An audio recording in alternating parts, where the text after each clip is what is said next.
Hello friends, anganwadi పోస్టులకు సంబంధించి మార్కుల లెక్కింపు విధానంపై చాలామందికి డౌట్స్ ఉన్నాయి. సో ఒక 2-3 ఉదాహరణలతోటి ఈ వీడియోలో ఒకసారి మార్కుల లెక్కింపు ఏ విధంగా ఉంటుందనే విషయం పైన తెలుసుకుందాము. మొత్తం మార్కులు ఎస్ఎస్సి లేదా ఇంటర్లో వచ్చిన మార్కులకు 70 మార్కులు కేటాయిస్తారు. వితంతు అయితే 5 మార్కులు, అనాథకి 10 మార్క్స్, వికలాంగులకి 5 మార్కులు, ఇంటర్వ్యూకి 10 మార్కులు, ఇలా మొత్తము 100 మార్కులు అన్నమాట. ఇప్పుడు ఒక ఉదాహరణతోటి పూర్తిగా తెలుసుకుందాము. సపోజు ఒక సాధారణ మహిళకు ఇంటర్లో 1000 మార్కులకు గాను 855 మార్కులు వచ్చినాయి అనుకుంటే ఆమెకు 70కి ఎన్ని మార్కులు వస్తాయి? అంటే ఇంటర్ మార్కులకు 70 కదా ఇంతకుముందు చూసుకున్నది, 70కి ఎన్ని మార్కులు వస్తాయి అన్నమాట ఆమెకి. సో లెక్కింపు విధానం చూసుకుంటే 855 అంటే ఆమెకు వచ్చిన మార్కులు into 70 divided by maximum marks ఇంటర్లో 1000 అన్నమాట. సో క్యాల్కులేట్ చేస్తే మనకు 59.85 మార్కులు ఆమెకి వస్తాయన్నమాట. అంటే ఆమెకు 70కి ఎన్ని వచ్చినట్టు? 59.8. అయితే ఒక క్యాల్కులేటర్ తీసుకొని చెక్ చేద్దాము.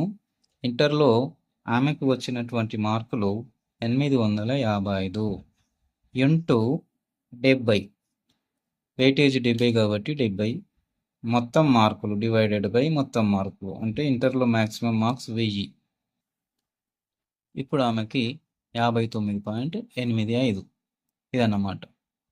సో ఒకవేళ ఆమెకు ఇంటర్వ్యూలో 10కి 9 మార్కులు వచ్చినాయి అనుకుంటే ఆ సాధారణ మహిళకు మొత్తం ఎంత అంటే 68.85 మార్కులు. సో ఒకవేళ ఆమె వితంతు అయితే ఇంకో 5 మార్కులు కలుస్తాయి. అనాథ అయితే 10 మార్కులు కలుస్తాయి. వికలాంగురాలు అయితే 5 మార్కులు కలుస్తాయి.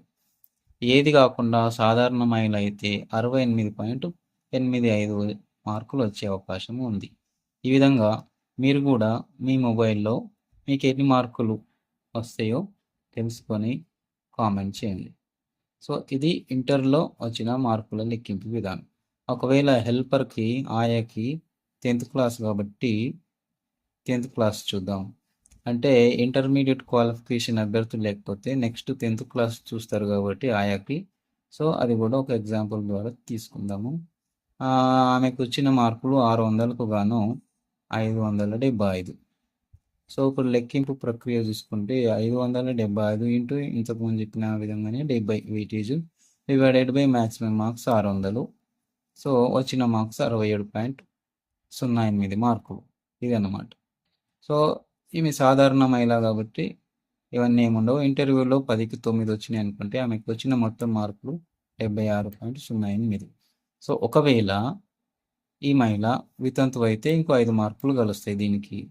అనాథ అయితే 10 మార్కులు కలుస్తాయి ఈ మొత్తానికి దీనికి. సో వికలాంగురాలు అయితే 5 మార్కులు కలుస్తాయి అన్నమాట. ఇది ఫ్రెండ్స్. ఈ విధంగా మీరు కూడా మీకు వచ్చిన మార్కులు లెక్కేసుకోండి. ఒక అవగాహన అయితే వస్తుంది. వీడియో నచ్చితే తప్పకుండా లైక్, షేర్, సబ్స్క్రైబ్ చేసుకోండి. థ్యాంక్స్.